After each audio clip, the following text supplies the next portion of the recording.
Muy bien. Buenas tardes a todos, chicos. ¿Alguna pregunta de la sesión anterior?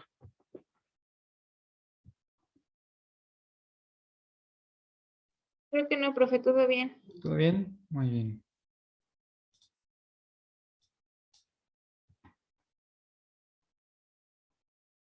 Ok. Bien, entonces la clase pasada terminamos de ver lo que son los canales iónicos, la función general y parte de la comunicación eléctrica que se da principalmente a través de esta vía.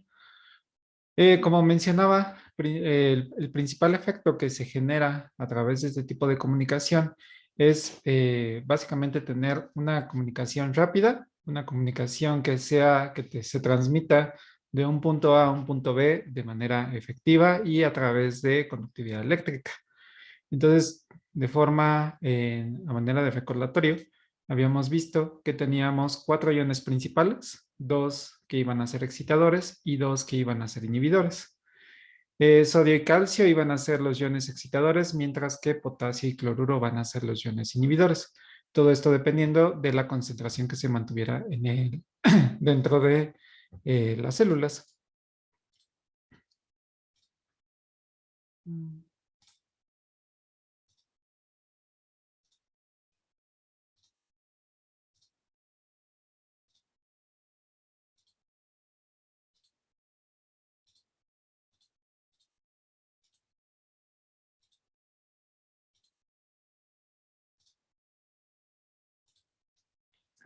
Muy bien. Y entonces, ¿qué es lo que ocurre? ¿O cómo se va a transmitir este punto A a este punto B? Entonces, supongamos que tenemos una neurona y esta neurona se encuentra pegada a otra neurona. Entonces, si nosotros hacemos un zoom a esta región, lo que vamos a ver son las dos membranas que van a estar prácticamente pegadas. Y dentro de estas neuronas vamos a ver los diferentes canales iónicos. Entonces, supongamos que estos canales iónicos de aquí son canales de sodio y estos canales que se encuentran acá son canales de calcio. Entonces, si mandamos un estímulo nervioso desde un inicio, lo que va a pasar es que la corriente va a empezar a viajar a lo largo de la neurona.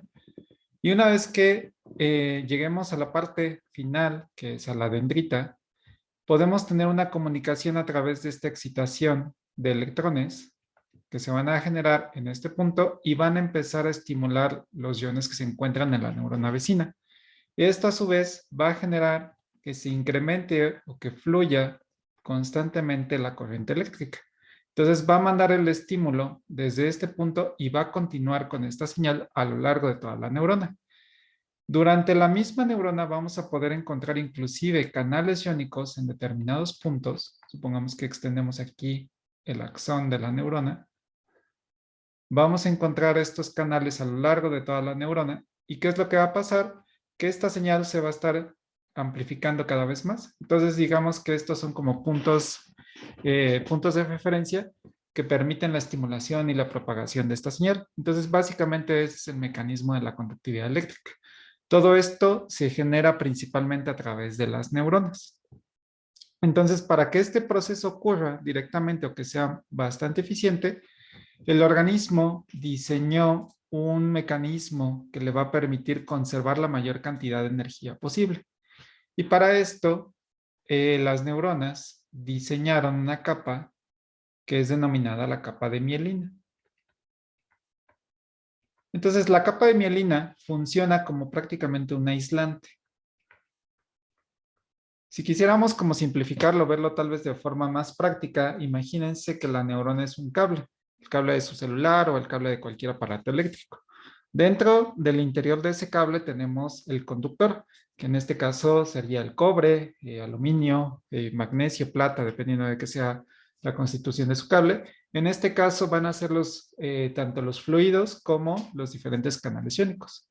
Entonces, para evitar que esta corriente se esté filtrando a través del largo de la neurona, es decir, para evitar que tengamos ciertas pérdidas y eventualmente la corriente eléctrica se vaya diluyendo, corriendo el riesgo de que no llegue al final, sino se quede estancada aquí y no llegue al punto final, la neurona desarrolla un mecanismo que es la mielina.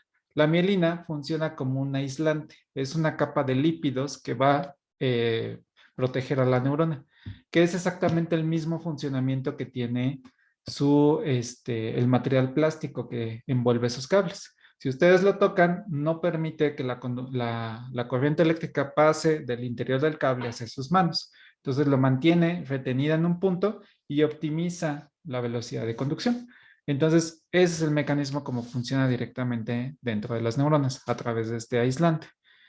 No todas las neuronas tienen mielina, eso lo veremos más adelante, pero sobre todo las neuronas que necesitamos una conducción muy rápida, vamos a necesitar de esta capa protectora, que en este caso va a ser del músculo esquelético. Les digo, eso lo veremos más adelante, pero sepan que no todas las neuronas van a tener mielina, solo aquellas que necesitamos un mensaje bastante rápido. Entonces, con eso terminaríamos la parte de la comunidad de la conductividad eléctrica. ¿Qué pasa ahora con la comunicación química?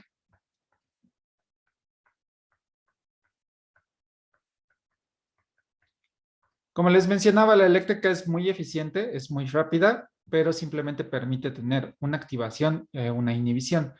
Y solamente es a través de una estimulación del potencial eléctrico. Es decir, si nosotros despolarizamos la membrana, es decir, la volvemos más positiva, podemos continuar con la propagación de la señal. Sin embargo, si nosotros bajamos el potencial de la membrana, es decir, generamos hiperpolarización, frenamos la conductividad eléctrica.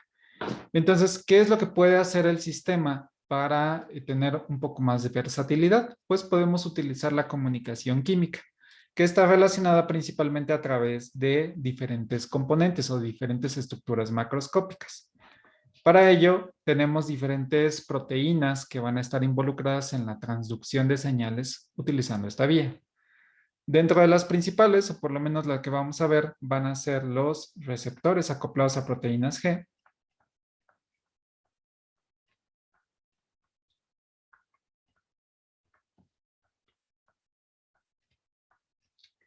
los receptores de tirosina sinasa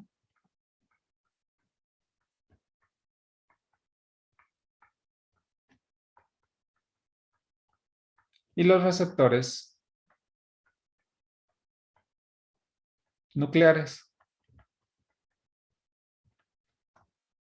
Prácticamente el 80 o el 90% del curso vamos a estar hablando de receptores acoplados a proteínas G.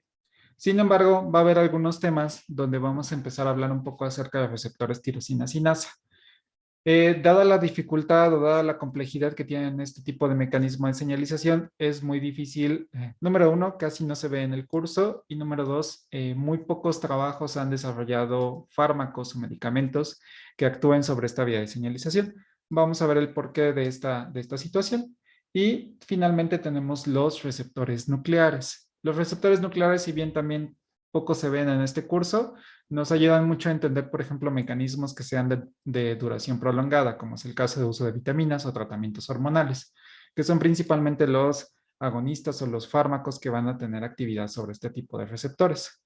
También en algunos puntos vamos a hablar acerca de transducción o modificación de ciertas enzimas o ciertas proteínas que hacen una función muy particular, pero de manera general vamos a estar hablando solamente de receptores acoplados a proteínas G. Entonces, les voy a explicar cómo funcionan estos dos, los tirosina sinasa y los receptores nucleares, de forma muy general, sobre todo para que tengan una idea de cómo está trabajando. Puede ser que muchas proteínas o muchos elementos no los entiendan porque tal vez no hayan visto en sus cursos, si es que no han tomado, por ejemplo, algunas clases de genómica o algunas clases de inmunología o inclusive de biología celular, puede ser que los hayan tocado. Sin embargo, no se preocupen mucho si no entienden la mayoría de los conceptos, porque solamente es un referéndum de cómo funcionan. Ya si en determinado mecanismo de acción necesitamos meternos un poco más en ellos, les dan una explicación más profunda. Aquí solo es una generalidad de cómo funcionan. Primeramente, vamos a hablar acerca de los receptores hormonales o, como les mencionaba, receptores nucleares. Los receptores nucleares, como su nombre lo indica, necesitan tener una acción directamente en el núcleo. Es decir, tenemos que buscar la manera de que los productos o de que los primeros mensajeros atraviesen las diferentes capas y las diferentes barreras de la célula para que lleguen específicamente hacia el núcleo, donde van a modificar principalmente acciones que tengan que ver con la traducción y la transcripción del DNA o inclusive del RNA mensajero. Entonces, recordemos que de manera general el DNA es como el sistema o la base de datos que tiene nuestro organismo, donde almacena todos los genes que van a ser necesarios para la producción o la codificación de diferentes proteínas. Imagínense esto como si fuera un disco duro de una computadora, es decir, ahí tiene almacenada toda la información. Solamente el DNA es un reservorio de datos, no hace otra función en específico. Ya las proteínas asociadas se encargan de buscar o seleccionar cuáles van a ser los archivos necesarios. Estos archivos tienen el nombre de genes. Los genes van a codificar, es decir, van a transformarse a través de una reacción química para poder expresar o formar nuevas proteínas. Es decir, de cierta codificación de bases púricas podemos transformarlas directamente en aminoácidos, que estos aminoácidos se van a ir enlazando, se van a ir haciendo pequeños bloques de construcción que finalmente van a generar la proteína tridimensional. Si ustedes están viendo apenas bioquímica, posiblemente estos conceptos de estructura primaria, estructura secundaria, terciaria, los van a ver en sus primeras clases. Si no, tengan entendido que los aminoácidos son cadenas, son compuestos químicos que están anclados y que eventualmente necesitan una disposición tridimensional, necesitan cómo organizarse para tener una función. Entonces, ¿qué es lo que hacen o cómo actuamos sobre este tipo de receptores? Primeramente, la característica de los ligandos es que tienen que atravesar la membrana plasmática. Entonces, recordemos que esta membrana plasmática es una membrana lipídica, es prácticamente una bicapa, es decir, son dos capas acopladas entre sí. Cuando hacemos este tipo de representación, que está más o menos expresada aquí en este diagrama, lo que indicamos es que tenemos una cabeza polar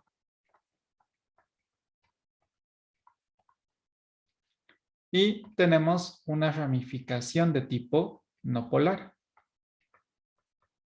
Si recuerdan sus clases de orgánica, tenemos un principio que se llama lo semejante disuelve a lo semejante. Entonces, en ese sentido, lo que nosotros buscamos es tener herramientas o componentes químicos dentro de la estructura que permitan desplazarse o que permitan mezclarse entre la parte de la cabeza polar y la parte no polar. ¿Qué quiere decir? Si nosotros agregamos una molécula sumamente polar, como por ejemplo el agua bien se va a poder mezclar en este punto entre las cabezas polares, porque su naturaleza lo permite. Sin embargo, cuando llegue a la capa lipídica, que son esta capa no polar, no va a poder atravesar. De igual manera, si nosotros agregábamos una molécula, tal vez como por ejemplo el benceno, que es una molécula no polar, simplemente él se quedaría atorado en este punto y no podría atravesar hacia la fase no polar, que es realmente donde puede mezclarse de mejor manera. E inclusive si llegara a filtrarse por algún tipo de componente, pues tenemos aquí una cabeza polar que evita su salida. Entonces, como les decía, la membrana funciona como una barrera de protección que permite aislar a la célula para que pueda generar sus actividades. Entonces, para nosotros poder atravesar esta membrana lipídica necesitamos componentes o moléculas que tengan naturaleza polar y naturaleza no polar dentro de su estructura. Si tenemos estos grupos funcionales de ambos casos, podemos atravesar la membrana plasmática sin necesidad de un transportador. Es decir, sin necesidad de que exista una proteína aquí anclada que permita el paso de ciertas moléculas, como por ejemplo, en el caso, por ejemplo, que les acabo de mencionar, los canales iónicos. Les decía que los canales funcionan como una compuerta. Entonces, cuando tenemos aquí nuestras cargas, esta compuerta se abre y permite el paso hacia el interior. Sin embargo, está limitado a que esta compuerta se mantenga abierta. Para el caso de las moléculas que necesitamos que actúen sobre el núcleo, ellos pueden difundir fácilmente a través de la membrana plasmática. La mayoría de estos componentes son de tipo hormonal y si nosotros nos referimos a las estructuras de las hormonas o de la mayoría de las hormonas esteroidales, veremos que tenemos este núcleo, que ya lo han conocido, que es el ciclopentano perhidrofenantreno, es decir, estos 3 anillos de 6 miembros anclados a un anillo de 5 miembros. Vean que todo el esqueleto, este anillo, estos 4 anillos fusionados, dan la característica de tipo no polar.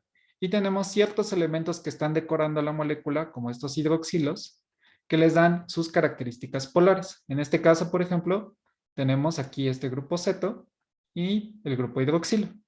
Entonces, estas moléculas difunden fácilmente a través de la membrana plasmática. ¿Cuáles son, por ejemplo, algunos de los primeros o algunos de los primeros mensajeros que van a actuar? Las hormonas esteroidales. Aquí tenemos, por ejemplo, el estradiol o la testosterona o inclusive el cortisol. Entonces vean que estas hormonas son denominadas como hormonas sexuales. Entonces, ¿qué es lo que van a hacer este tipo de componentes? Lo que van a hacer es que primeramente van a atravesar la membrana plasmática y van a llegar hacia la cara del citosol, que es prácticamente la capa donde se van a encontrar la mayor cantidad de organelos. Una vez en el citosol, necesitamos de un componente o de algunos elementos que nos permitan atravesar la siguiente barrera, que va a ser la membrana nuclear, que está representado de esta manera. Entonces, de aquí vamos a llamar lo que es la membrana nuclear. ¿Ok? Entonces, tiene 2 limitantes. Puede atravesar una membrana, la membrana plasmática, pero puede ser que no atraviese la membrana nuclear. Y es en la mayoría de los casos de algunos hormonas esteroidales. Como la membrana nuclear tiene una composición distinta, no permite tan fácilmente atravesar al interior de esta barrera. Por lo tanto, para que puedan acceder directamente al núcleo, necesitamos de una unión hacia una proteína, que en este caso va a ser el receptor.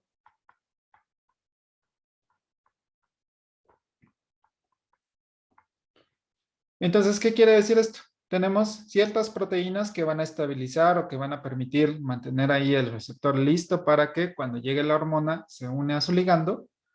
Después, una vez que ya se formó el complejo ligando-receptor, se liberan estas proteínas y se puede favorecer un proceso llamado dimerización. Es decir, tenemos la hormona, este que parece como un infinito es el receptor. Vean que aquí está de forma en singulete. Sin embargo, podemos buscar a otro complejo de hormona receptor para que se genere un dímero. Una vez que ya tenemos este dímero, podemos atravesar hacia el interior del núcleo, a través de estas proteínas que son proteínas de poro, que nuevamente funcionan como compuertas que permiten o regulan el acceso de qué sustancias van a favorecer el interior o van a permitir el ingreso de ciertas proteínas hacia el interior del núcleo. Una vez que ya está dentro del núcleo, el dímero del receptor va a poder tener actividad ya sea a nivel de DNA o a nivel de RNA. Entonces ya podemos hacer todo el proceso de traducción y de transcripción.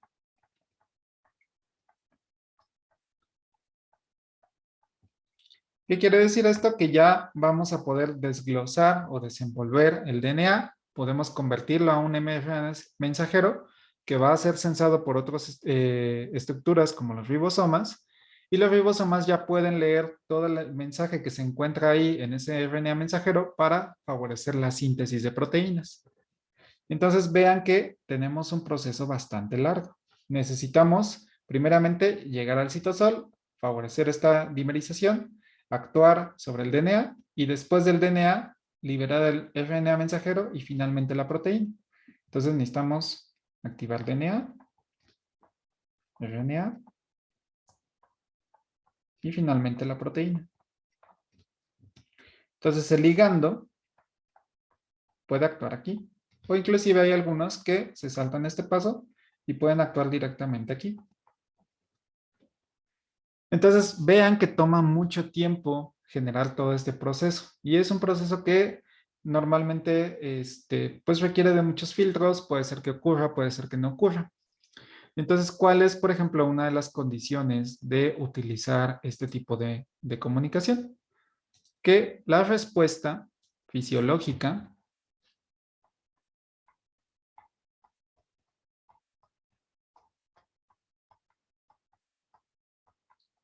es lenta, técnicamente muy lenta, porque puede tardar de horas a días. Porque si no, lo que nosotros estamos buscando es incrementar la síntesis de proteínas de una proteína específica, necesitamos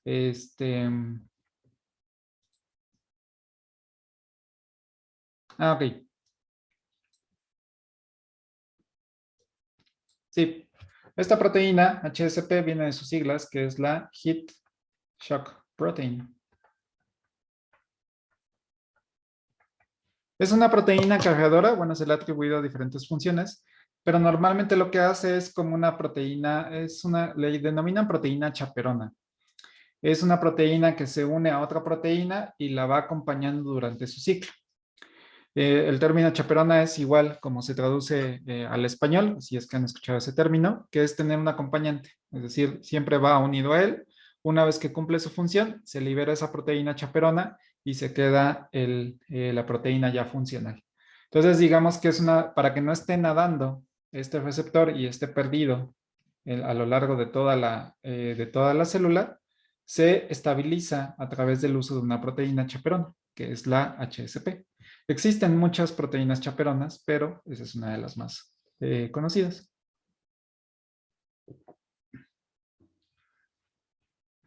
Ok, entonces, retomando, les decía que si nosotros para tener una actividad fisiológica necesitamos o estamos expensas de que se incremente esta proteína, pues necesitamos todo este proceso. Por eso es que tarda mucho, mucho tiempo. Si alguno de ustedes, sobre todo por ejemplo en el caso de las chicas es un poco más común, ha tenido algún tratamiento hormonal, sobre todo uno de los claros ejemplos son los fármacos anticonceptivos, sobre todo por ejemplo los tratamientos de 28 días, pues sabrán que toma mucho tiempo, inclusive en ese tratamiento son 28 días para que tenga algún tipo de efecto, o inclusive si tienen algún tipo de inflamación y están consumiendo algún tipo de tratamiento como cortisona, prednisolona, o algunos antagonistas esteroidales como el levonorgestrel, se darán cuenta que les piden que toma mucho tiempo el efecto, que lo tomen muchos días antes del efecto que están esperando y sobre todo, más importante, que no suspendan el tratamiento de manera abrupta, sino que tomen cierto tiempo para irlo disminuyendo. ¿Cuál es la razón de este mecanismo? Supongamos que ustedes se toman su tableta, ¿no? Este es el día 1. Se toman su tableta, llega la hormona o llega el principio activo de esa tableta y empezamos a tener este efecto. Vamos a asumir que cuando ya se generó el complejo, cuando ya se encontraron los dos dímeros, vamos a estar en el día 3, ¿no? Entonces, y para que llegue al núcleo, vamos a estar en el día 4. Si ustedes lo suspenden, el tratamiento, vamos a saber que si ya no tomamos este tratamiento nunca más, ya dejamos trabajando el mecanismo. Entonces ya estamos alterando el equilibrio de cómo estaba trabajando. Si estas proteínas de manera normal estaban trabajando, como les decía, en un 20%, si nosotros con este tratamiento, con esta tableta, ya lo estamos trabajando al 50-60%. Entonces ya dejamos todas las proteínas trabajando al 60%. Entonces, si nosotros queremos restablecer el valor normal al 10%, pues realmente ya están desacostumbradas estas proteínas porque están desfasadas del tratamiento. Entonces, va a haber lo que le llaman el efecto rebote. Es decir, no saben exactamente si estas proteínas seguir trabajando hacia el 60%, regularse al 40%, pero aún así está por encima de los valores normales. Entonces, ahí tenemos un desequilibrio importante. ¿Cuál es la regla? de los diferentes tratamientos hormonales, cómo hacer cómo hacer esta dosificación de tratamiento. Si nosotros en el día 1 tomamos 100 miligramos y lo tomamos por 7 días, ya nuestro organismo está recibiendo 100 miligramos diarios de este principio activo. Lo que tenemos que hacer es, después de estos 7 días, al día 8, tomar ya sea 50 miligramos o espaciarlo de 100 miligramos cada tercer día. De esta manera vamos tranquilizando al sistema, vamos dándole tiempo para que él solito vaya retomando sus valores originales. Lo vamos desacostumbrando a estas modificaciones.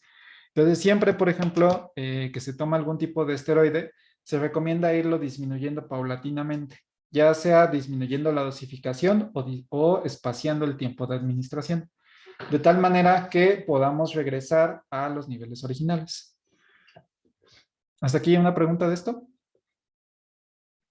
No. Ok. Entonces, nuevamente, sí. Y bueno, y puede llegar a pasar que, o sea, que el organismo no se acostumbre o no, pues sí, como que no lleve su propio ritmo y como que, bueno, como menciona, que vuelvan a las dosificaciones, por ejemplo, grandes. Sí, lo que se ha visto, por ejemplo, la, ¿cómo se llama? Progesterona, sí.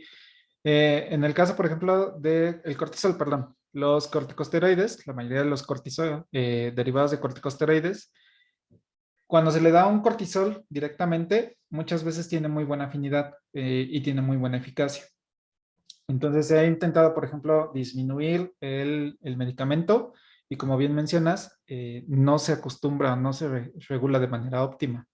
¿Qué es lo que se puede hacer? Buscar algún otro tipo de agonista del mismo receptor, pero que tenga menor afinidad.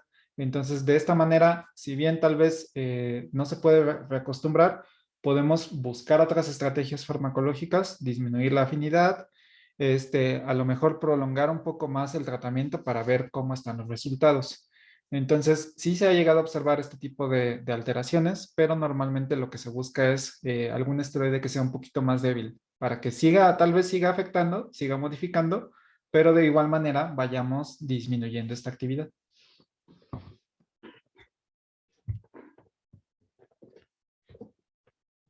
¿Sí? ¿Más o menos? Sí, gracias, profesor. Ok. Muy bien. Entonces, bueno, este es, digamos, como de uno de los casos que más se utiliza. Por ejemplo, aquí otro de los agonistas que también se ha visto que tienen, o de recién descubrimiento que tienen efectos, son la vitamina A. La vitamina A, que normalmente lo conocen ustedes como retinol, que es el que se encuentra directamente en la zanahoria. Se creía normalmente que el retinol solamente actuaba sobre los ojos. De ahí su nombre, ¿no? Retinol, que actúa sobre la retina. Entonces, en los últimos años, en los últimos 10 años, se ha descubierto que la vitamina A no solamente tiene algunas modificaciones estructurales sobre el ojo, que es lo que se esperaba, que remodelaba hilos, conos y bastones, y eso hacía que nuestra vista no se degradara tan rápidamente. Se identificó ciertos receptores, que son los receptores del ácido retinoico,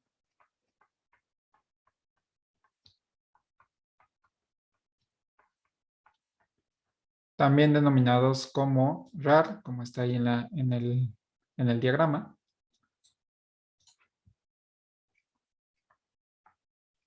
Entonces se ha visto que el ácido retinoico tiene diferentes efectos importantes, inclusive se ha visto que puede favorecer la mitosis, es decir, la proliferación celular. Se ha visto que tiene algunas actividades anticancerígenas que puede prevenir la sobreproliferación. Se ha visto que inclusive puede regular el funcionamiento óptimo de las células. Entonces, eso ha hecho que el diagnóstico, bueno, la dosificación o el uso de retinoides directamente, sobre todo en suplementos alimenticios, sea de manera más controlada, que no sea tan agresivo como antes se daba de manera, pues prácticamente incontrolada, ¿no? Entonces, porque sí se había visto que había muchos efectos de rechazo, muchos efectos secundarios cuando se daba una dosificación alta de puros retinoides, que decían, bueno, a lo mejor nada más me mejoraba la vista, pero no debía de tener ningún problema. Y pues se veían problemas, por ejemplo, de incremento de la tensión arterial, problemas de dolor de cabeza, mareos, inclusive algunos trastornos intestinales se habían visto de manera importante. Entonces, lo que se ha visto es que este tipo de componentes también tienen sus propios receptores nucleares. Tienen actividades distintas, por ejemplo, los receptores esteroidales, pero también modifican sobre todo ciertas expresiones de proteínas. Entonces, vean que no solamente nos podemos encasillar solamente en los receptores de tipo hormonal, sino también tenemos, por ejemplo, vitamina A. Aquí tenemos a la triiodotironina, que está liberada, bueno, también se considera como hormona, pero no es hormona sexual. Y el calcitrol, que también se da mucho, sobre todo a las mujeres, para prevenir la osteoporosis. De igual manera, el calcitrol, pues es la vitamina D. Entonces, simplemente cuando vean, por ejemplo, vitamina A, vitamina D, no la utilicen así en exceso. Consideren, por ejemplo, la dosificación que se le da y sobre todo si la encuentran en algunos suplementos alimenticios. Entonces traten de que, por ejemplo, si tienen algún problema de que necesita alguna de estas vitaminas, vayan directamente con el especialista. En este caso, por ejemplo, el ginecólogo les puede decir, por ejemplo, cómo estar cuidando parte de la cantidad de calcio en los huesos para evitar osteoporosis. Se puede utilizar algunas otras proteínas fijadoras de calcio o inclusive el calcio soluble para favorecer este enriquecimiento. Entonces ahí nada más para que no sobreesfuercen un solo tipo de tratamiento.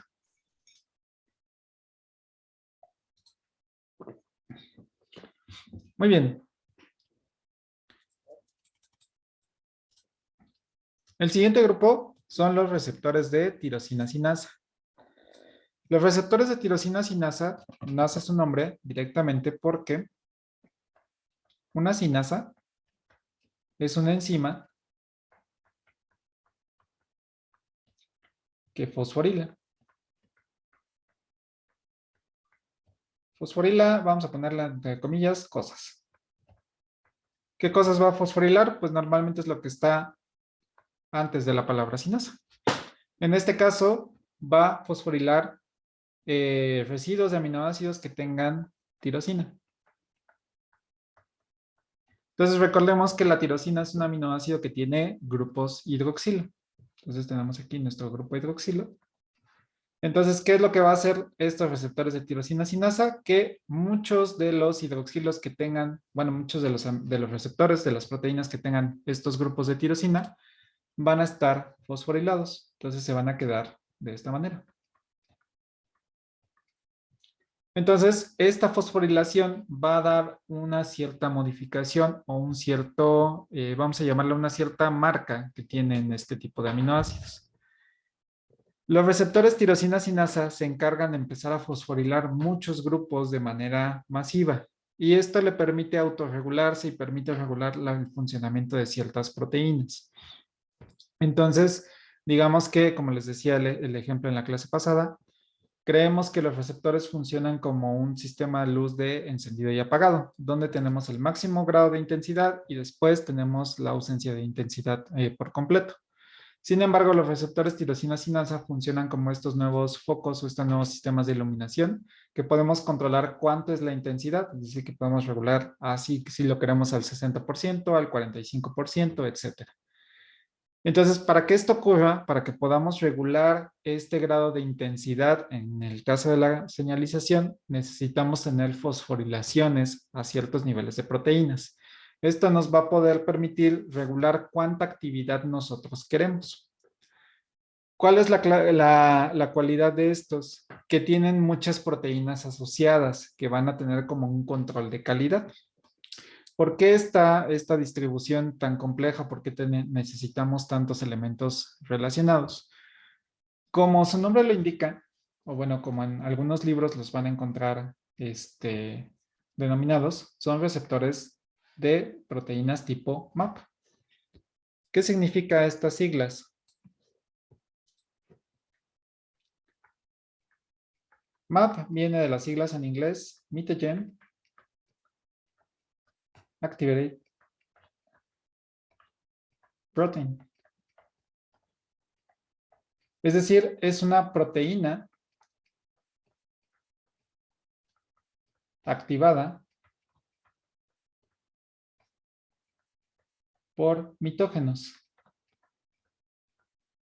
¿A qué le suena la palabra mitógeno? ¿De dónde podemos, si lo logramos partir esa palabra, cuál es la raíz que nos da? ¿Qué información nos dice esto? Entonces la mitosis. Exactamente. ¿Generador de mitosis? Mito viene de mitosis y genos viene de génesis.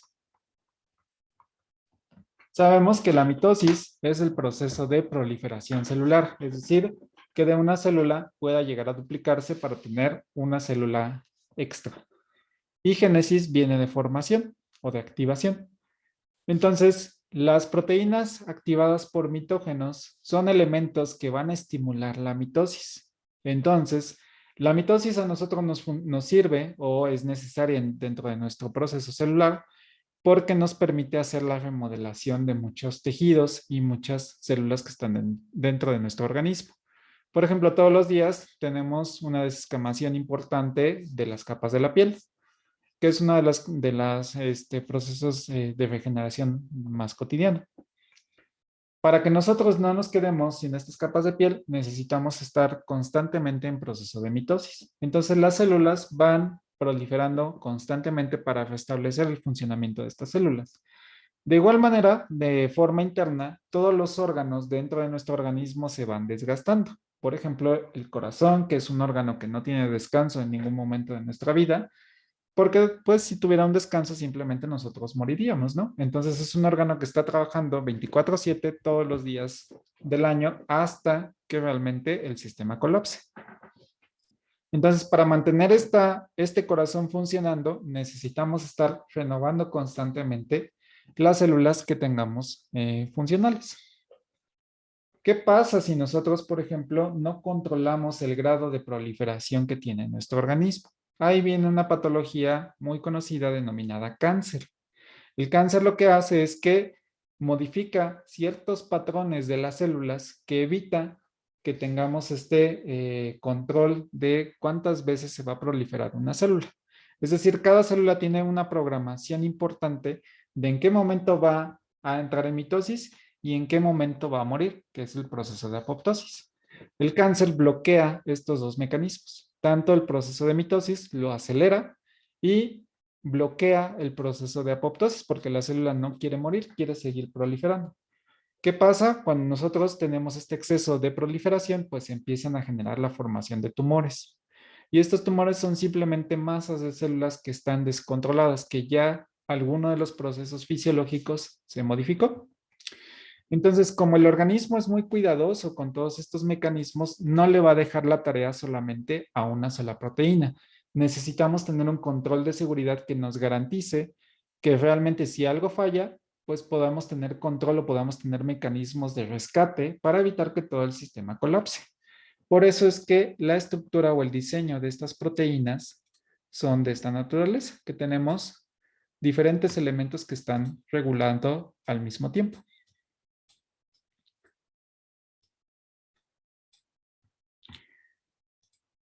Entonces, digamos que este es un esquema desglosado prácticamente de lo que está ocurriendo con diferentes tipos de proteínas.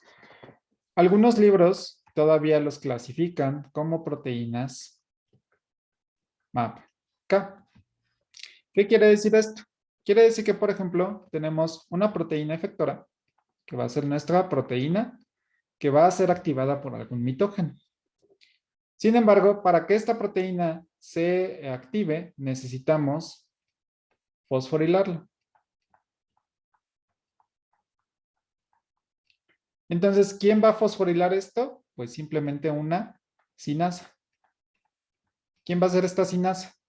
Pues va a ser una proteína que tenga esta actividad, pero ¿a quién va a fosforilar? Si recuerdan el término, les decía que una sinasa es algo que va a fosforilar cosas. En este caso, ¿qué es lo que necesitamos que fosforile? A la proteína MAP. Entonces, ¿cómo le vamos a llamar? Proteína que va a fosforilar a la proteína MAP. Por eso le ponen el término MAPK. Sin embargo, para que esta enzima se active, necesitamos también fosforilarla. ¿Quién la va a fosforilar? Pues va a ser otra proteína sinasa. ¿Pero a quién va a fosforilar? Pues va a fosforilar ahora a este complejo. ¿Cómo se va a llamar este complejo nuevo? Pues va a ser la MAPK. Entonces, ¿por qué? Porque esta nueva enzima va a fosforilar a la enzima anterior, que ya le habíamos denominado como proteína MAPK, y así sucesivamente. La siguiente proteína que va a fosforilar a esta va a ser una proteína MAPK. ¿Sí? ¿Sí me siguieron en este punto? Sí, profe. ¿Se fosforila?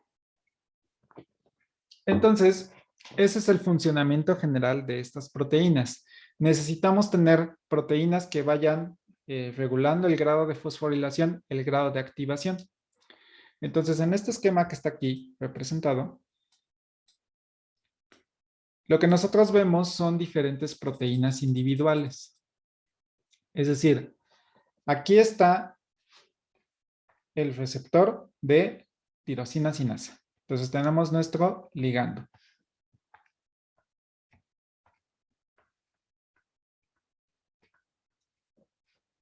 Que va a ser nuestro MAP directamente. Entonces, este ligando se une a su receptor y ¿qué es lo que va a pasar? Estas proteínas, para empezar a activarse, se van a empezar a fosforilar. Entonces, van a empezar a fosforilarse para poder activarse.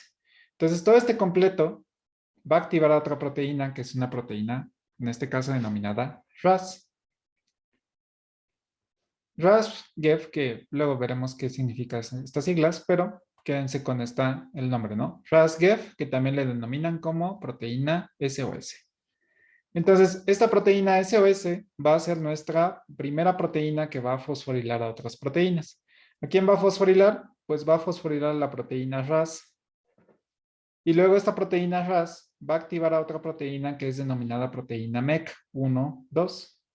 Entonces, esta proteína MEC, ¿a quién actúa? Sobre otra proteína que se llama proteína ERK1, 2.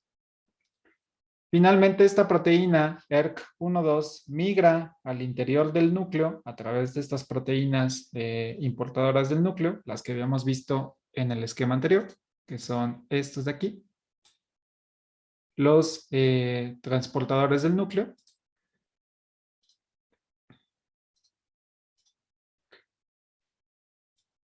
Migra al interior del núcleo y entonces ya podemos tener mecanismos de transcripción de proteínas. Entonces, de igual manera es un proceso largo porque tenemos diferentes modificaciones.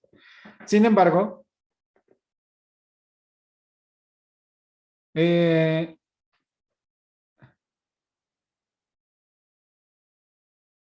bueno, ajá, SOS con minúscula tiene que ver con el gen y SOS con mayúscula tiene que ver con la proteína. Es decir, siempre que vean en sus mecanismos de proteínas, si está en minúscula están hablando sobre el genoma. Normalmente el gen va a codificar a esa proteína. Y quiere decir que si tenemos nuestro DNA SOS con minúscula, cuando se transcribe hacia proteína, se va a favorecer la expresión de la proteína SOS con mayúscula. Sí, se ha visto que SOS tiene algunos mecanismos de reparación de DNA, pero no sé si realmente el que estén conociendo es el mecanismo de P53, que esta proteína se encarga de hacer procesos de reparación. Dentro de varias, pues sí se encuentra tanto SOS, se encuentra ERK, se encuentra, ¿cuál más serán? RSK también tiene efectos sobre este proceso de reparación celular, pero sí, en efecto, son varios mecanismos que se encargan de procesos de reparación celular.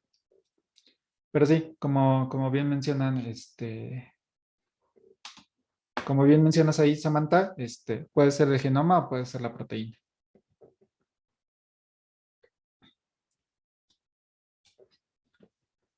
Ok, entonces, lo que se ha visto es que, por ejemplo, aquí si centramos la atención en ERK1, 2, vemos que no tiene una actividad específica. Quiere decir que se puede bifurcar hacia otros elementos, puede regular otras proteínas, puede regular otros receptores, puede regular inclusive algunas otras proteínas de comunicación intracelular.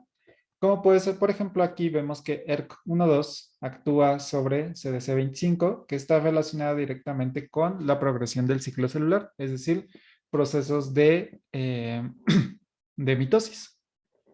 Entonces, cuando vean este tipo de esquemas, no colapsen, no crean que es muy difícil, simplemente lo que les está diciendo esta cadena de eventos es quién está regulando a quién y a través de qué mecanismos se está activando.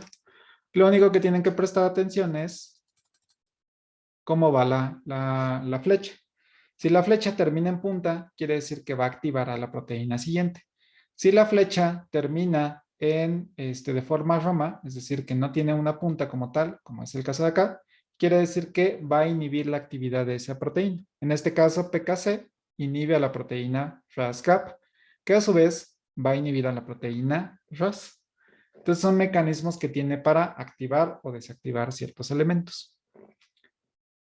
¿Por qué no hay fármacos que se diseñen contra alguna de estas proteínas? Porque como vemos, si nosotros, por ejemplo, desarrollamos un fármaco, vamos a poner...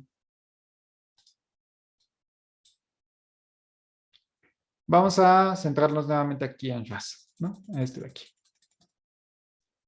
Entonces, vamos a suponer que una persona tiene un cáncer hepático, y se ha visto que esta persona tiene una modificación y tiene una sobreexpresión de RAS. Y esto me va a generar cáncer. ¿Okay? Entonces, ese paciente que tiene hepatocarcinoma tiene sobreexpresada esta proteína. Entonces, como químicos, desarrollamos un fármaco que decimos, bueno, vamos a buscar mecanismos que prevengan la activación de este elemento. Entonces voy a diseñar un fármaco que sea un agonista de RAS-GAP para prevenir la activación de este. ¿Cuál va a ser el problema? Que a lo mejor, ok, bloqueamos aquí a RAS para evitar que este MEC se active. Sin embargo, ¿qué es lo que vamos a ver? Que pues la célula tiene diferentes mecanismos. Es decir, ok, me cancelaste esta vía, pues no te preocupes, yo tengo un mecanismo extra que me va a llevar hacia el mismo punto. Entonces, ¿qué quiere decir? Que a pesar de que tú estés bloqueando esta vía, tiene otra vía accesoria por la cual yo puedo continuar con mi proceso de tumorogénesis. Entonces, mucho esfuerzo que se necesite para desarrollar una molécula, pues realmente no garantiza el éxito. Puede ser que funcione durante los primeros días y vean así un cambio importante en la disminución del tamaño del cáncer, o que inclusive si tenemos algún tipo de tratamiento auxiliar como quimioterapia, podamos ver una disminución del grado de invasión de este tipo de cáncer, o inclusive el tamaño del tumor se vea disminuido. Sin embargo, tiempo después, estas células cancerosas se van a adaptar a que tenemos bloqueado la vía de RAS y va a buscar mecanismos distintos o alternativos. Esto también ha dificultado, como podrán ver, el estudio o la cura del cáncer. ¿Por qué decir? ¿Por qué si tenemos tratamientos importantes, por qué no hemos logrado una cura contra el cáncer de manera efectiva? Pues no, básicamente se resume a esto, que la célula tiene diferentes vías accesorias. Entonces tendríamos que identificar exactamente cuál es el cáncer que está afectando, cuál es la proteína que está sobreexcitada en esa persona que tiene cáncer y dar un tratamiento selectivo para esa proteína y esperar que ese cáncer no migre o no mute su vía de señalización para estimular la síntesis de otras proteínas. Y si esto lo hiciera, pues tener una estrategia alternativa para cuando este proceso ocurra, es decir, supongamos en este mismo caso, cancelamos esta vía y ahora tenemos una activación directamente por esta señalización. Entonces, tal vez en algún futuro tengamos herramientas suficientes para decir, ok, entonces ya está migrando esta vía, vamos a dar el siguiente fármaco. Otro antagonista, perdón. Un antagonista sobre esta vía para que sigamos evitando la vía de señalización por este punto. Entonces, eso es lo que ha dificultado mucho tanto el tratamiento del cáncer como el estudio de desarrollo de fármacos que sean específicos para esta vía.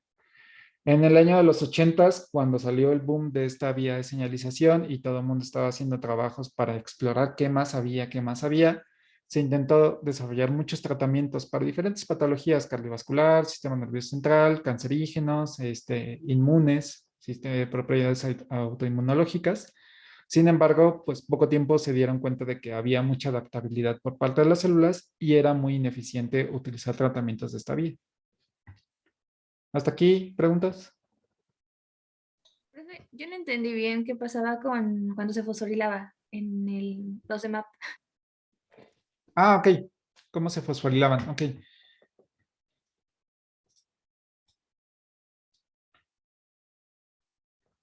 Digamos que esto de aquí es la versión como desglosada, por así decirlo. Es decir, si nosotros vemos las diferentes proteínas, vemos que esto pasa de aquí para acá, esto pasa de aquí para acá, y este continúa de aquí para acá.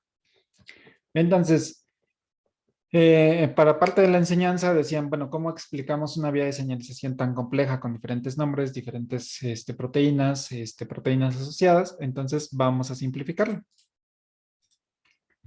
Entonces, tenemos primeramente nuestro origen, que es nuestra proteína MAP, que va a activar a otra proteína, que va a ser una sinasa. ¿De quién va a fosforilar esta sinasa?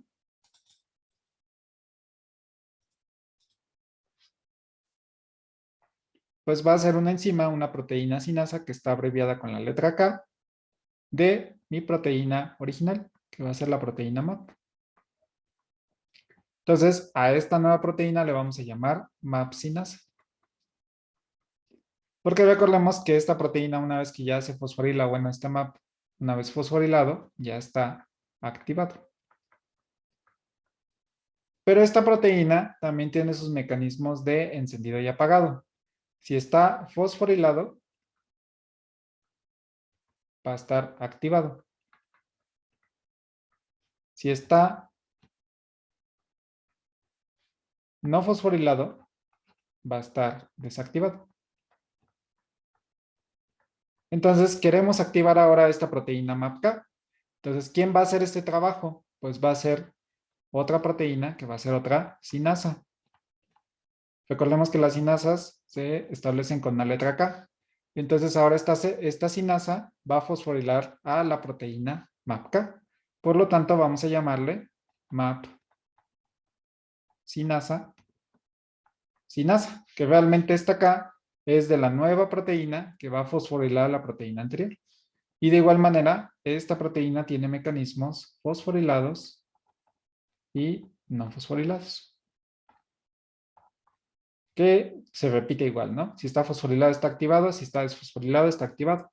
Entonces, si nosotros queremos seguir la cadena, lo que vamos a hacer es buscar otra enzima que active a esta proteína anterior, para que active a la proteína siguiente y para que actúe a la siguiente proteína. ¿Qué es lo que estamos viendo aquí? Esta es nuestra proteína inicial, esta fosforila esta fosforila esta fosforila esta, y así sucesivamente hasta que tenemos el efecto final. ¿Sí? ¿Más o menos claro con este ejemplo? ¿Y cuántas veces se puede llegar a fosforilar? O sea, ahora sí que dependiendo de la vía. Dependiendo de la vía. Por ejemplo, pues aquí tenemos un ejemplo. Aquí necesitamos, para llegar del punto A al punto final, tenemos 1, 2, 3, 4, 5.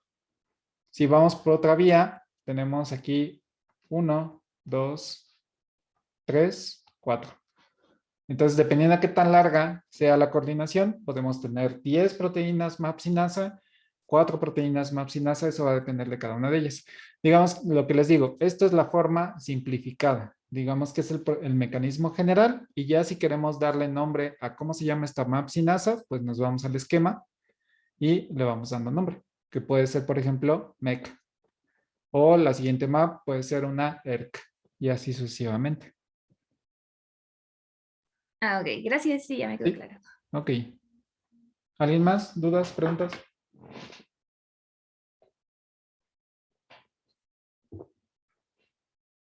¿No?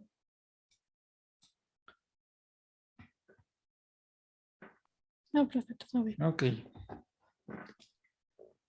Muy bien, y ya para terminar la clase, vamos a ver los receptores acoplados a proteínas G, que técnicamente aquí si están dormidos o si no les está interesando mucho, aquí sí les recomiendo que presten atención, que se pongan un poco más de enfoque, qué es lo que va a pasar en este punto. Ya que como les decía, esta va a ser la proteína que realmente vamos a estar visualizando durante todo el curso. Entonces, los receptores acoplados a proteínas G son denominados receptores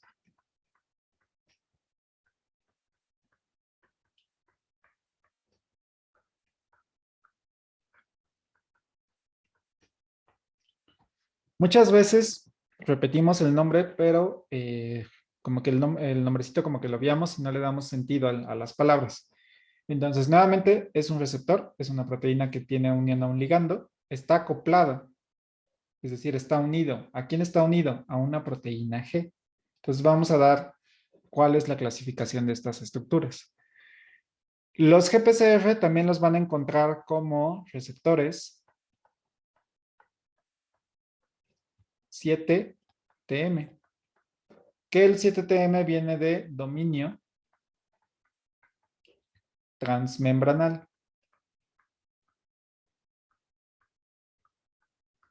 ¿Qué quiere decir esto?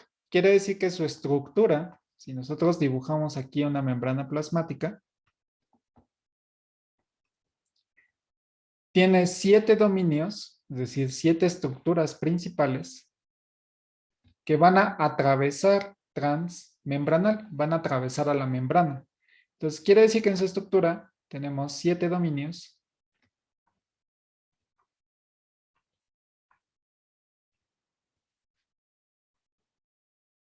que van a estar atravesando la membrana plasmática.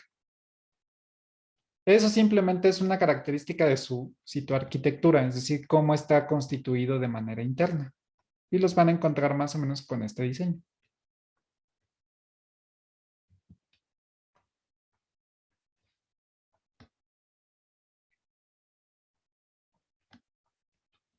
Es decir, que tenemos un dominio carboxilo terminal y un dominio N-terminal. Simplemente es cómo está constituido este receptor.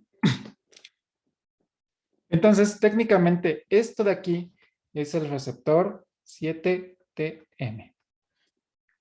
Entonces, esto sería la definición del receptor. Ahora dice que está acoplado a una proteína G. Quiere decir que dentro o en el interior de este receptor está unido una proteína que son denominadas proteínas G.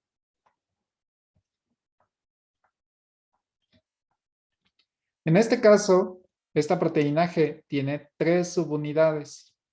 Como les decía, siempre vamos a llamar todo de manera simplificada como alfa, beta y gamma, o 1, 2 y 3, ¿no? Entonces, en este caso es una proteína G, como tiene 3 subunidades, se llama proteína trimérica. Tenemos otra proteína G, nada más se lo menciono, no lo vamos a revisar a profundidad, que puede tener una proteína G, que una sola unidad, que se llama monomérica.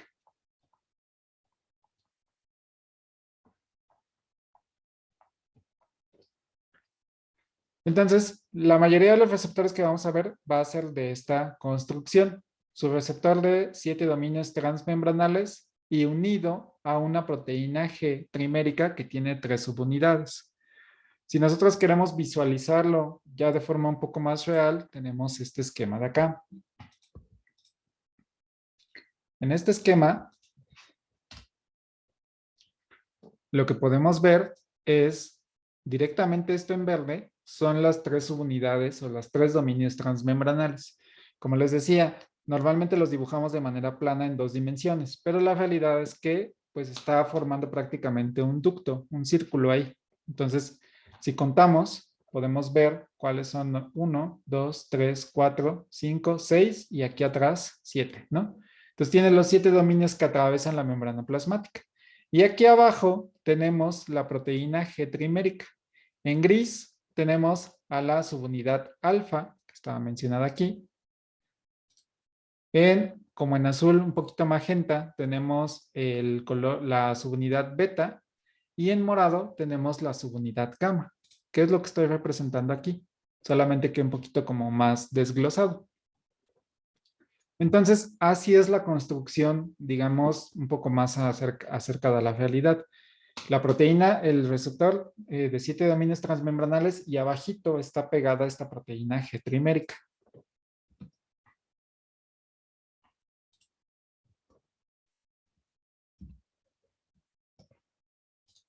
Ok, entonces vamos a utilizar este esquema de acá.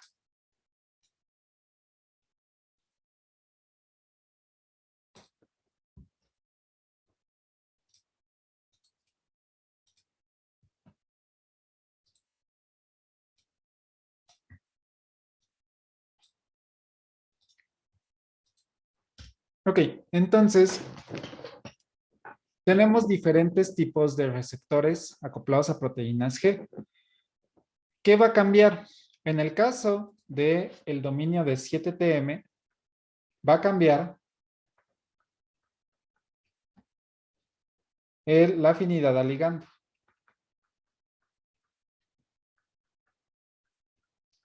¿Qué quiere decir? Si nosotros tenemos un receptor adrenérgico, sabemos que este receptor es afín a adrenalina. Sin embargo, podemos tener un receptor serotoninérgico, es decir, que tenga sus 7 dominios transmembranales. Sin embargo, este receptor serotoninérgico cambia la afinidad que tiene por su ligando, que en este caso va a ser serotonina.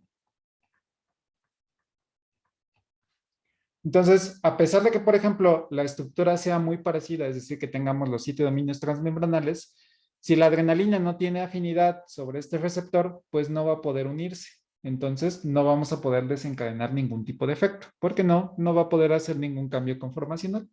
Sin embargo, la serotonina sí puede unirse directamente hacia los receptores serotoninérgicos. Entonces, digamos que esa es la primera característica, la afinidad que tiene el receptor 7TM. Después, lo que va a cambiar también va a ser la proteína G anclada.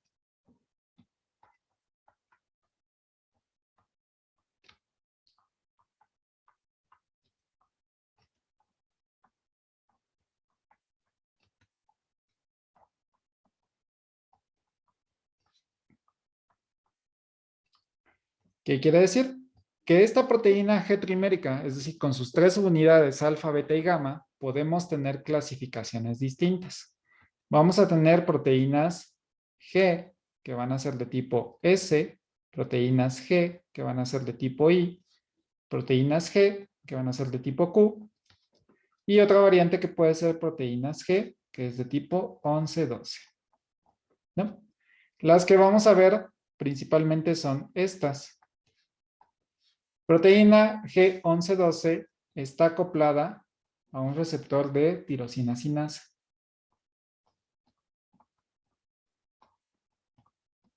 Es decir, que a partir de esta vía se va a comunicar con esta vía anterior. Entonces, prácticamente no lo vamos a revisar. Solo por si ven esta clasificación, sepan qué hace la proteína G11-12. Pero vamos a ver a detalle qué hace la proteína GS, GI y GQ y cuáles son sus características particulares. Entonces podemos tener las diferentes combinaciones, es decir, podemos tener un receptor que sea adrenérgico,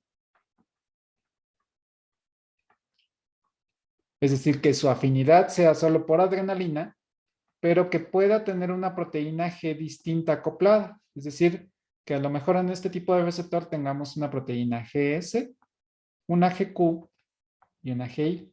Entonces, los mecanismos o las respuestas van a ser distintas. Puede ser respuesta A, respuesta B.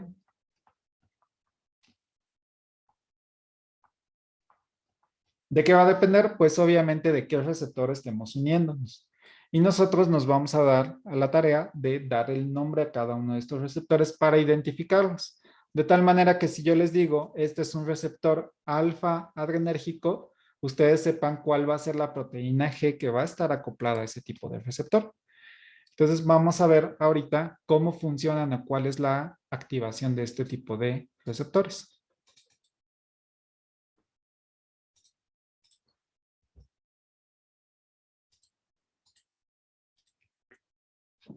Entonces vamos a empezar con los receptores acoplados a proteínas G tipo S.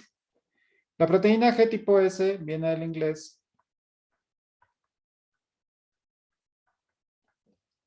Quiere decir estimulación.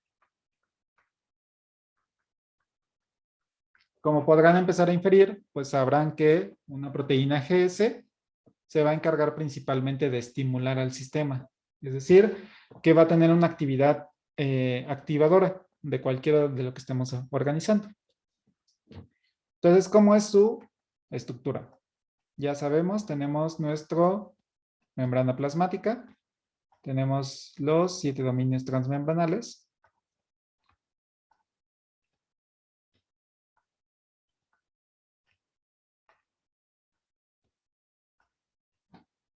y las proteínas G ancladas. Tenemos alfa, beta y gamma. Entonces vamos a darle nombre. Vamos a ver que este es un receptor adrenérgico beta. Entonces, el receptor adrenérgico beta está acoplado a una proteína GS. Por lo tanto, el ligando va a ser adrenalina. Cuando adrenalina se une, más bien, vamos a empezar así. En un inicio, el receptor se encuentra en esta constitución. Tiene secuestrada la proteína G trimérica y se encuentra prácticamente todo el complejo unido. Cuando aparece adrenalina, esta adrenalina se va a unir al receptor y va a generar un cambio conformacional, es decir, va a generar una modificación de la estructura del sistema. ¿Qué es lo que va a pasar? Este sistema se va a desacoplar, se va a desprender del receptor 7TM y vamos a liberar dos componentes.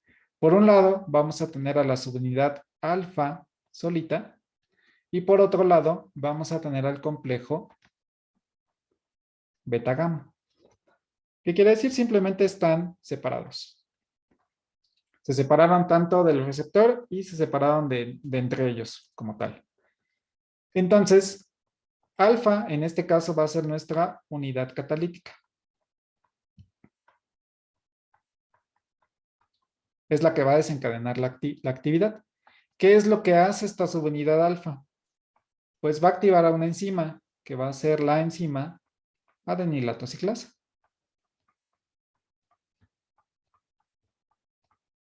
Que en este curso lo vamos a estar abreviando como AC. Ya habíamos visto que adenilato ciclasa necesita de una molécula de ATP para catalizar la reacción y formar nuestro segundo mensajero, AMP cíclico.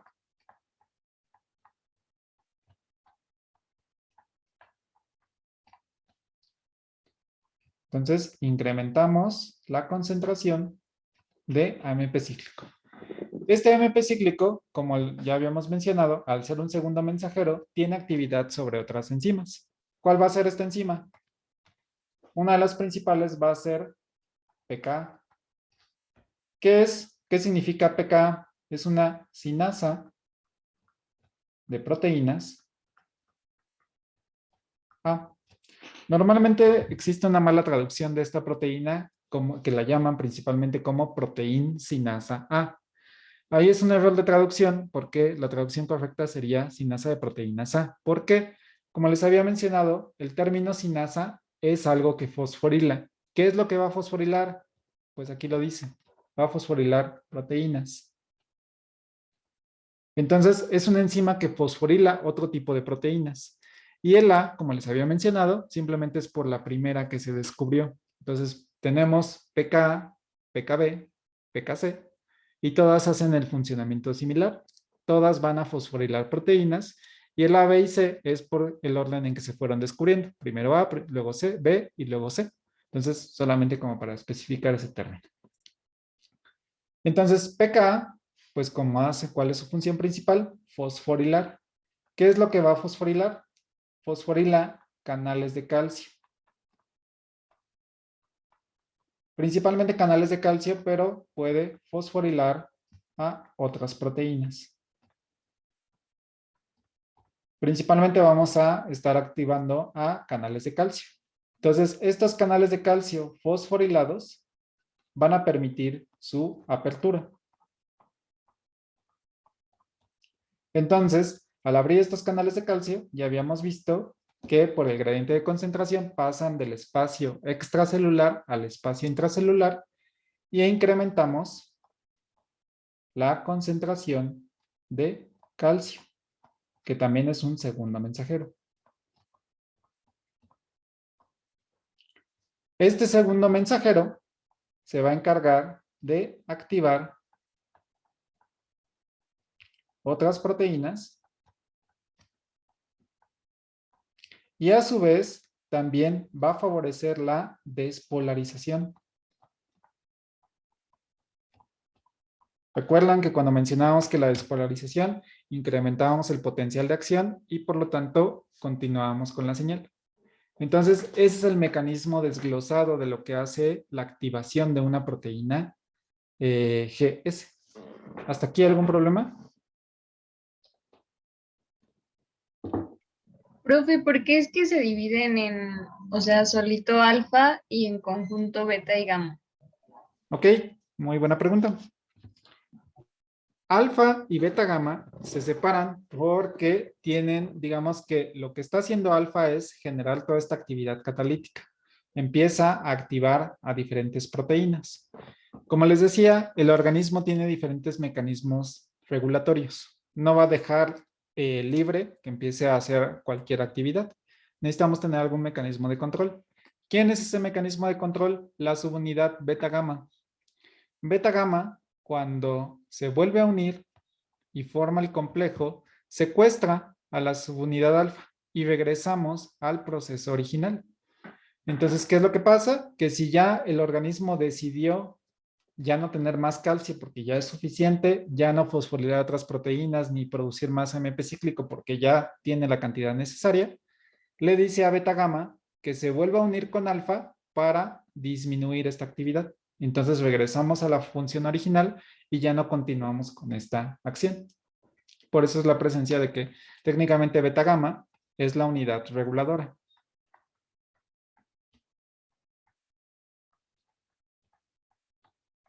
De alfa.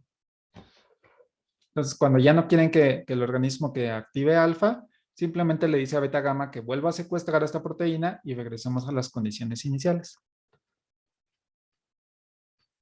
¿Alguna otra pregunta? Profe, ¿la unidad alfa entonces aumenta la cantidad de adenilato ciclasa? No, no aumenta la actividad. Como esta es una enzima, solo aumenta la actividad de esta enzima. Habíamos visto que adenilato ciclasa, al ser una enzima, empieza a producir cosas, que va a empezar a producir AMP cíclico. Entonces, digamos que al estimular adenilato ciclasa, la pone a trabajar para que empiece a generar más AMP cíclico. Ok, gracias. ¿Sí? ¿Alguien más?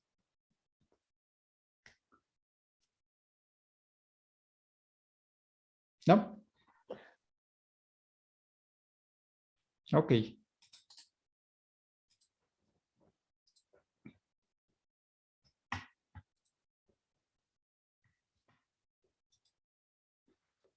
Ahora bien, vamos a hablar, si nos da tiempo en estos 10 minutos, de la otra proteína, que en este caso va a ser la proteína GI.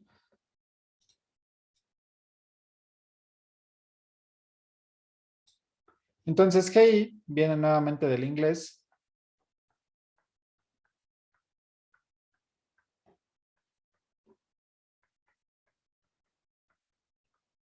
inhibition, que el cual se traduce como una proteína G inhibitora.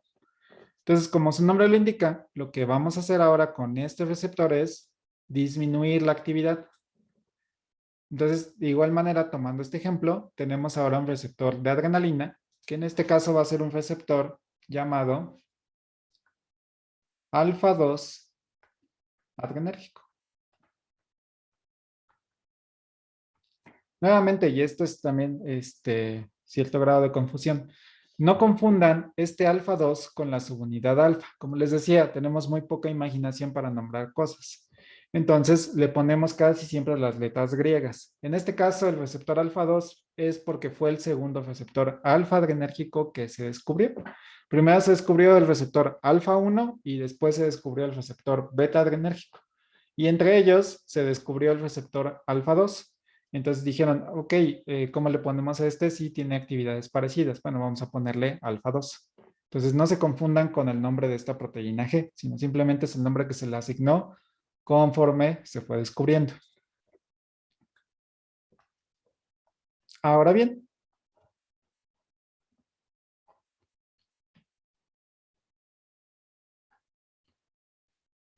¿qué es lo que va a hacer este receptor alfa 2? Bueno, más bien, ¿qué va a hacer la proteína G de tipo inhibitoria? La proteína G de tipo inhibitoria, lo que hace, como su nombre lo indica, va a ser un proceso de inhibición. ¿Qué es lo que hace? Nuevamente, cuando se une la adrenalina con su receptor, se desprende este complejo y tenemos de igual manera al complejo alfa y beta gamma. Alfa, en este caso, sigue siendo nuestra unidad catalítica. Solamente, ¿qué va a hacer esta a diferencia de del receptor GS? Lo que va a hacer es, en lugar de activarlo, vamos a desactivarlo. Es decir, va a inhibir a la enzima adenilato ciclasa. Por lo tanto, ¿qué va a pasar? Vamos a disminuir la actividad de la adenilato ciclasa. ¿Qué trae como consecuencia? Pues el mecanismo contrario. Vamos a disminuir los niveles de AMP cíclico, por lo tanto, pKa ya no se va a activar y por lo tanto no va a haber ni fosforilación de otras proteínas ni apertura de canales de calcio. De hecho, vamos a favorecer el cierre de los canales de calcio, por lo tanto, bueno, aquí vamos a ponerle así. Vamos a favorecer el cierre.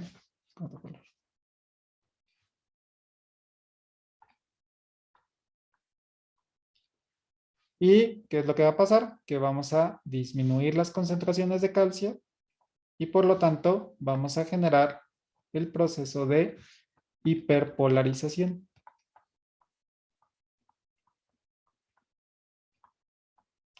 Es decir, estamos generando todo el efecto contrario. Si antes queríamos liberar calcio para estimular a la célula, ahora vamos a cerrar los canales de calcio, por lo tanto los niveles de calcio intracelular disminuyen y por lo tanto no va a continuarse con la señalización. Y esto eventualmente pues tampoco va a haber activación de otras proteínas. Entonces vean que simplemente con una modificación, es decir, con la activación o desactivación de la enzima de adenilato ciclasa, ocurre todo el proceso contrario. Por eso es que la proteína GS se llama estimuladora, porque va a estimular todo el sistema, mientras que la proteína GI se va a llamar inhibitoria, porque va a prevenir la activación de otros mecanismos. Entonces vean que todo el proceso simplemente se está invirtiendo, solamente con el cambio de la activación o desactivación de la adenilato ciclasa. ¿Hasta aquí todo bien? Sí, todo bien. Sí, profe. Ok. Ahora, ¿qué pasa con beta gamma? ¿Qué va a hacer beta, el complejo beta gamma?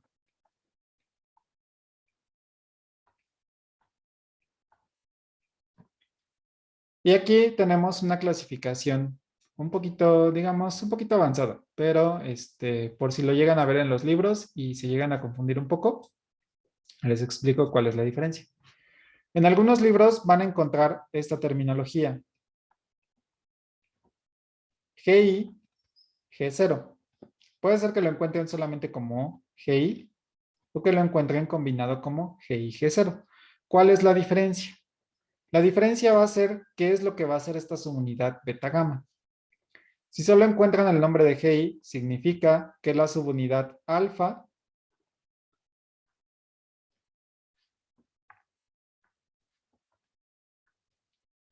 desactiva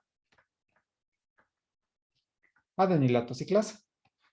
Y todos los procesos que vimos, ¿no? Disminución de calcio y disminución de AMP cíclico.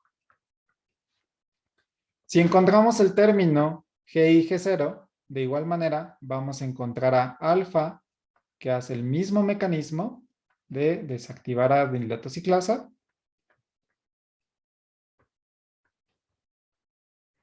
Y disminución de calcio y AMP cíclico.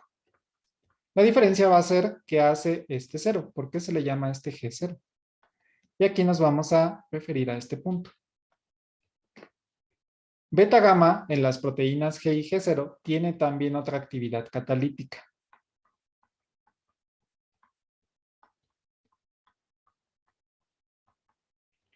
El cual es que va a permitir la apertura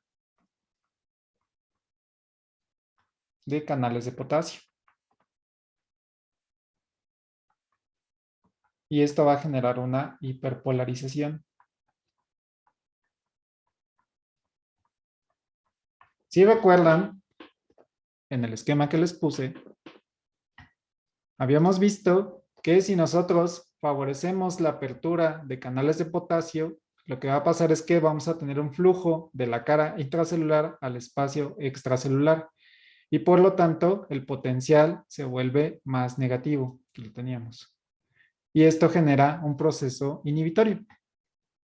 Entonces, no obstante de que además de que estamos disminuyendo las concentraciones de calcio, que habíamos visto que es un segundo mensajero que también genera despolarización, estamos incrementando la concentración de potasio. Por lo tanto, los efectos hiperpolarizantes se ven incrementados, tanto por disminución de calcio como por aumento de salida de potasio. Entonces, el potencial de acción se vuelve todavía más negativo. Por lo tanto, ya tenemos un efecto inhibitorio total. Entonces, solamente es la diferencia entre G y G0. Para fines prácticos del curso, vamos a relacionar que siempre vamos a tener una proteína G y G0. Es decir, que tanto inhibimos la formación de MP cíclico y prevenimos el incremento de concentración de calcio, también vamos a favorecer la apertura de canales de potasio. Entonces, esa es la única diferencia en cuando vean los términos GI, G0 y GI solito. ¿Dudas de este punto?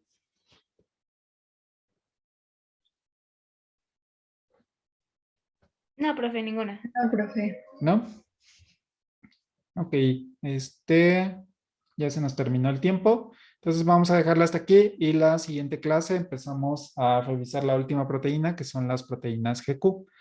Denle una revisada a este punto, por si tienen dudas, porque como les decía, a lo largo del curso, las primeras unidades voy a estar desglosando este mecanismo de cómo está adenilato ciclasa, aumento de AMP cíclico, pero ya en unidades más avanzadas les diré, ¿saben qué? Tal receptor está acoplado a una proteína GS o tal receptor está acoplado a una proteína GI y ustedes ya pueden visualizar exactamente qué está pasando. Ahorita sí les pediría que le prestaran un poco más de atención y vieran a detalle qué está pasando en cada uno de los pasos. Por si no les quedara claro, lo pudiéramos volver a revisar la siguiente sesión o en sesiones siguientes y no tengan dudas de este punto. ¿Ok? Entonces, si no tienen más preguntas, cuídense mucho y nos vemos el día jueves. Gracias, profe, igualmente. Gracias, Sí. profesor. Gracias, profe. Hasta luego. Profesor, una pregunta. ¿Sí? Quisiera más bien